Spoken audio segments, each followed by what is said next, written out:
Mana 5 yildan beri gulchilik sohasi bilan shug'ullanaman. 5 yildan beri biz mana shu yo'lni bo'yida, zontilarda shunaqa iplarni sotardik gullarni. Ovoragarchilik bizda juda ko'p edi oldin. Uyga olib kelasiz kechqurun, erta men qaytarib olib, odatda ochguncha soat 11, olib kelguncha kechqurun soat 10. Yog'ingarchilik kunlari qiyin bo'lardi. Yaxshi bir yil prezidentimiz qarori Agrostat mikrokredit banklar yordamida mana shu do'konlar qurib oldik. Mana shu do'kon qurildi, bizga avtobus o'ta zo'r bo'ldi.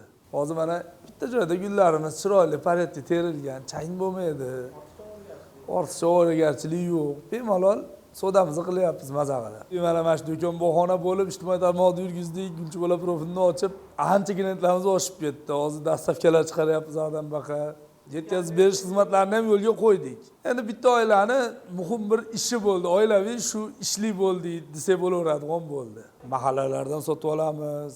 Endi xudo xolasa o'zimiz yana maqsad qilib turibmiz, o'zimizga partner qilib, o'zimiz ham shu sohaning ichiga kirib endi bir yo'li o'zimiz ham yetishtiramiz. O'zimizda ham bor endi ozroq edi. Oldingachalik endi bizda oldin haqiqatda bunaqa avtobuslar bo'lmaganligi uchun qiynalardik. Ikkinchi darajali ish edi.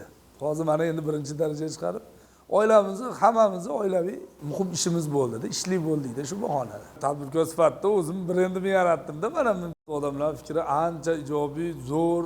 Chunki oldin misol yo'lda bo'yida tursak, avtomobillar, mashinalar o'tgandan keyin iloji yo'q, gullarimiz ham chang bo'lardi, urinardi, xunuk bo'lardi. Hozir shu ochilgan holati qanday zo'r bo'lsa, shu holatda turibdi. Odamlar fikri ancha oldingidan ko'ra zo'r.